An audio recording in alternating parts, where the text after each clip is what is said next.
uDindislile unkosikazi uMlisa osolwa ngokubulala uConstable Mnqobi Shange kanye namanye amacala okubulala ayisikhombisa.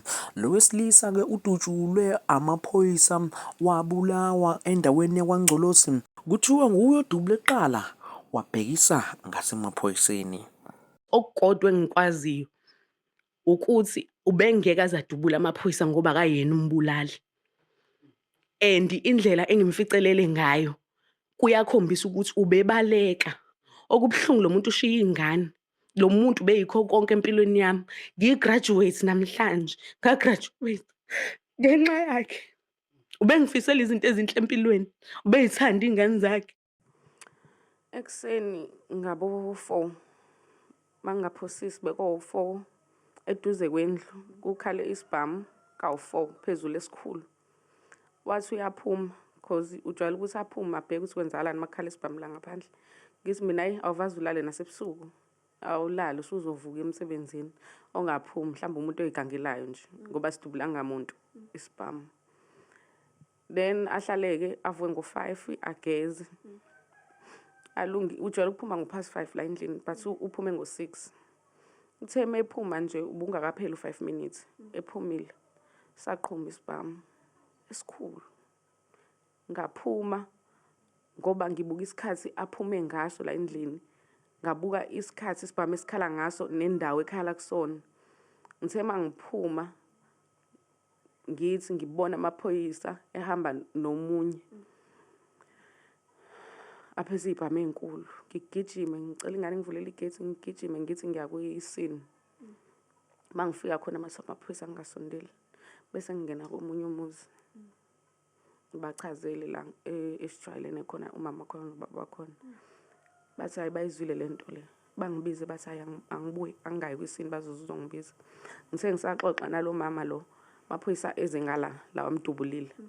Athe mefika la wabona seza la endlini. Ngigijime ngize la endlini. Afika safuna isibhamu. Ngasho ukuthi hayibo akanaso isibhamu esingekho emthethweni lo muntu isibhamu asiphethe sikuyena esakhe esimthethweni futhi. Ayisho ukuthi bangangizwa bekhona nebhunu nomlungu if I'm not mistaken nabantu abawu2 abamnyama bapeqeke ekamereni bapeqe excuse bafune no KO safety banikeze futhi because ngiyazi ayikho into yobugebengu efihliwe la endlini angithandani nesigebengu bavezele yonke into bathe bejika bese ngiyababuza nimbuleleni wenzeni nimbulele bathi hayi asimbulele uright bavele bathi bacela icopy ID ngathi senembulele ke obvious ngifuna icopy ID bese ngiyabacela ke okubuhlungu abakwenzile ke ngibacele ngithi ubezobuya kunemali enga 1.5 esikhwameni sakhe se-laptop kunemali esebhlukweni lakhe elako 500 bese kuyikhabhini kube khona enye imali ade ezofaka ngawo petrol ngopetrol busuphela emotweni edlula ukufaka upetrol ngithi lo mali leyo esesikhwameni se-laptop nesikhaftini uhambe engasiphethe ezobuyisa izinto zengane because ingane ayisenalo ubisi okubuhlungu kakhulu ke bayithathile lezo zinto newashi lakhe legolide amaphoyisa ethu ase-South Africa ngibacelile ukuthi ingane bayabona uyise wengane ushonile ake asekho emhlabeni but abangicabangeli mina uMnqobi Shange sezwe ngayo okubuhlungu iqiniso mhlambe ngeliphinde livele ngoba sethula ungcono kuba bambulalanga bahambile bayombopha khona bezokwazi iqiniso uMnqobi Shange uyena owadubula edrivisa kabi umnyeni wami ngalolo la ngikhumbula kahle umnyeni wami wokwesinyama eyongesela inyama ngithi ngeke ngize ngikwazi ukupheka la endlini eyongosela inyama wadubula uMnqobi Shange edubula emotweni kuyikhosa besahamba ngekhosa elimhlophe ngaloso sikhathi leso and okubuhlungu istatement isaphuma ukuthi uMnqobi Shange akadutshulwanga imoto yekhosa kwaqhamuka imoto ngemuva eyadubulayo kuyistory engasitshela umnyeni wami leso nestatement futhi saphuma sasho something emaphoyiseni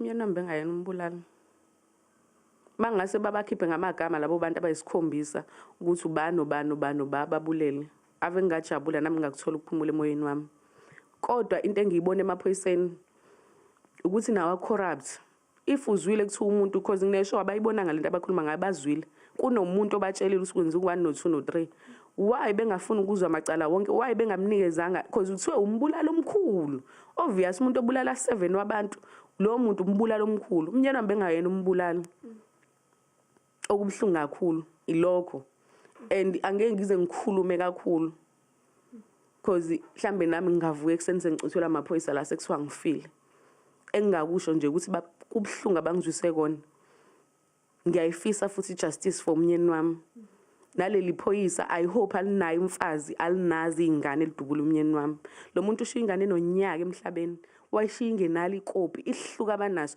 basese nemali yekopi kodwa egcineni bazothi ubulala abantu abawu7 ngasiphi isikhathi lo muntu uhlezi esemsebenzini ukwebe bemlandela impilo yakhe beyibona yonke hleze semsebenzini mangekho emsebenzini behamba ekhweni lakhe mangekho ekhweni lakhe hleli la endlini akayena nanomuntu othanda ukuyikhipha indawo ade yakuyona nje ube yestokfeleni kuphela so ngisho ukudima ukuthi kuthiwa ubulala abantu abawu7